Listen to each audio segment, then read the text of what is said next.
What's the meaning of airport?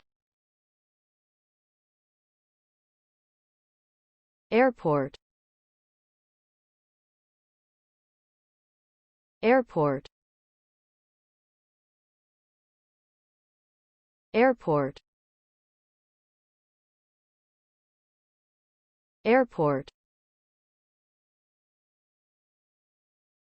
Airport.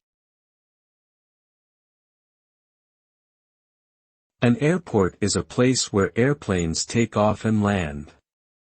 It is a facility designed for aircraft to take off, land, and park.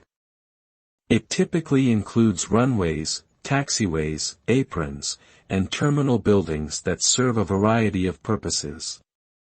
Airports can be public or private, and they play an important role in the transportation of people and goods around the world. They also facilitate tourism, trade, and economic growth. In short, an airport is a crucial infrastructure that connects people and places across the globe, enabling fast and efficient travel by air.